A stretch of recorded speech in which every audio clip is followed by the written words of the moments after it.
ಒಟ್ಟಾರೆ ಭಾರತದಲ್ಲಿ ವಾತಾವರಣ ತಮ್ಮೆಲ್ಲರಿಗೂ ಈಗಾಗಲೇ ಗೊತ್ತಿರೋ ಹಾಗೆ ಭಾರತೀಯ ಜನತಾ ಪಕ್ಷಕ್ಕೆ 370 ಕ್ಷೇತ್ರಗಳನ್ನು ಗೆಲ್ಲಿಸುವ ಒಂದು ಶುಭ ಸೂಚಕ ವಾತಾವರಣವನ್ನು ನಾವೆಲ್ಲರೂ ನೋಡ್ತಾ ಇದ್ದೇವೆ. ದೇಶಾದ್ಯಂತ ಪ್ರಧಾನಿ ಮೋದಿಯವರು ಕಳೆದ 10 ವರ್ಷಗಳಲ್ಲಿ ಮಾಡುವಂತಹ ಕೆಲಸವನ್ನು ಮುಂದೆ ಇಟ್ಟುಕೊಂಡು ನಾವೆಲ್ಲರೂ ಜನರ ಹತ್ರ ಮತದಾನವನ್ನು ಮಾಡಿಸೋದಕ್ಕೆ ಹೊರಟಿದ್ದೇವೆ.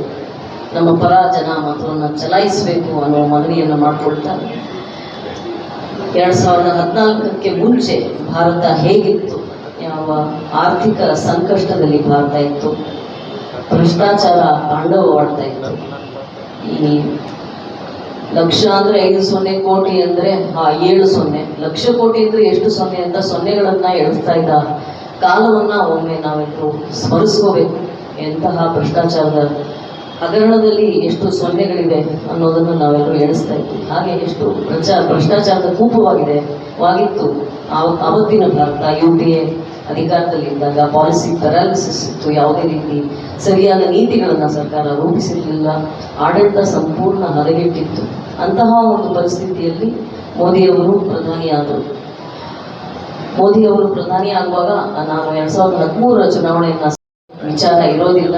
ನಮ್ಮ ಸರ್ಕಾರ ಅತ್ಯಂತ ಸಕ್ರಿಯವಾಗಿ ದೇಶಕ್ಕಾಗಿ ಅಭಿವೃದ್ಧಿಯ ಕೆಲಸವನ್ನು ಮಾಡುತ್ತೆ, ಯೋಜನೆಗಳನ್ನು ನಾನು ರೂಪಿಸ್ತೇನೆ, ಧೈರ್ಯವಾಗಿ ಹೋಗಿ ಮತಯಾಚನೆ ಮಾಡಿ ಅಂತ ಆವತ್ತು ಹೇಳಿದ್ರು. ಅದನ್ನು ಇವತ್ತು ಸ್ಮರಿಸ್ಕೋತಾ 10 ವರ್ಷಗಳ ನಂತರ ಫ್ರಜೈಲ್ 5ನಲ್ಲಿದ್ದಂತಹ ಭಾರತದ ಆರ್ಥಿಕತೆ ಇವತ್ತು 5ನೇ ಅತಿ ದೊಡ್ಡ ಆರ್ಥಿಕ ವ್ಯವಸ್ಥೆಯಾಗಿ ವಿಶ್ವದಲ್ಲೇ ಹೊರಹೊಮ್ಮಿದೆ. UKಯನ್ನು ಹಿಂದಿಕ್ಕಿ ಭಾರತ ಮುನ್ನುಗ್ತಾ ಇದೆ. ಈ ಮಧ್ಯೆ ವೈಶ್ವಿಕ ಮಹಾಮಾರಿ ಕೊರೋನಾವನ್ನು ವಿಶ್ವ ಸಂದಿಸಿದೆ. ಆ ಸಮಯದಲ್ಲೂ ಕೂಡ ಆರ್ಥಿಕ ಸಂಕಷ್ಟವನ್ನು ಸಮರ್ಥವಾಗಿ ಪ್ರಧಾನಿ ಮೋದಿ ಅವರ NDA ಸರ್ಕಾರ ಎದುರಿಸಿ ಇವತ್ತು ನಾವು 5th ಲಾರ್ಜೆಸ್ಟ್ ಇಕಾನಮಿ ಆಗಿರೋದು ಎಲ್ಲರಿಗೂ ಹೆಮ್ಮೆಯ ವಿಷಯ ಅಂತ ಅಂದ್ಕೋತೀನಿ. ಭಾರತೀಯರೆಲ್ಲರಿಗೂ ಮುಂದಿನ ದಿನಗಳಲ್ಲಿ 2047ರವರೆಗೆ ವೇಳೆಗೆ 100 ವರ್ಷ ಆಗಿರುತ್ತೆ ಸ್ವಾತಂತ್ರ್ಯ ಬಂದು. ಆ ಸಮಯದಲ್ಲಿ ಭಾರತ ವಿಕಸಿತವಾಗಿರಬೇಕು, ಅಭಿವೃದ್ಧ ಭಾರತವಾಗಿರಬೇಕು ಅನ್ನೋದು ಮೋದಿಯವರ ಸಂಕಲ್ಪ.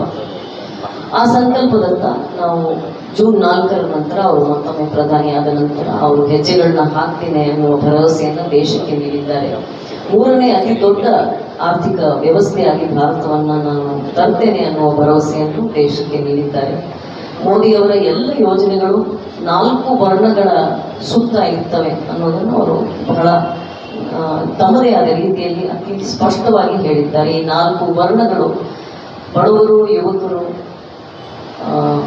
ಅನ್ನದಾತರು, ಕೃಷಿಕರು ಮತ್ತು ಮಹಿಳೆಯರು, ನಾರಿ ಶಕ್ತಿ ಎನ್ನುವುದು ನಮ್ಮ ಒಂದು ರೀತಿಯ ನಮ್ಮ ಘೋಷವಾಕ್ಯವೂ ಆಗಿದೆ. ಈ 4 ವರ್ಣಗಳ ಏಳಿಗೆ ಆದರೆ ಭಾರತ ಅಭಿವೃದ್ಧವಾಗುತ್ತೆ, ಅಭಿವೃದ್ಧಿಶೀಲ ಭಾರತವು ಅಭಿವೃದ್ಧ ಭಾರತವಾಗಿ ಹೊರಹೊಮ್ಮತ್ತೆ ಅನ್ನೋದು ಜನರಲ್ಲಿ ಹೇಳ್ಕೊಡೋದಿಷ್ಟೇ. ಇದು ಈ ರಾಷ್ಟ್ರದ ಭವಿಷ್ಯವನ್ನು ನಿರ್ಮಾಣ ಮಾಡುವಂತಹ ಚುನಾವಣೆ. ಹಾಗಾಗಿ ಪ್ರಧಾನಿ ಆಯ್ಕೆಯ ಚುನಾವಣೆಯಲ್ಲಿ ನಾವು ಅದೇ ರೀತಿ ಯೋಚನೆ ಮಾಡಬೇಕಾಗತ್ತೆ. ರಾಷ್ಟ್ರದ ಭದ್ರತೆ ಇರಬಹುದು, ಅಭಿವೃದ್ಧಿ ಇರಬಹುದು, ಅದಕ್ಕೆ ಯಾರು ಸೂಕ್ತ ವ್ಯಕ್ತಿ ಅನ್ನೋದನ್ನ ಯೋಚನೆ ಮಾಡಿ ಜನ ಆಯ್ಕೆ ಮಾಡಬೇಕು. ಅದಕ್ಕೆ ಸರಿಯಾದ ವ್ಯಕ್ತಿ ಮತ್ತು ಪರ್ಯಾಯವಿಲ್ಲದ ವ್ಯಕ್ತಿ ನರೇಂದ್ರ ಮೋದಿ ಅವರು ಅನ್ನೋದನ್ನು ನಾನು ಅತಿ ಹೆಮ್ಮೆಯಿಂದ ಹೇಳ್ಕೊತೇನೆ.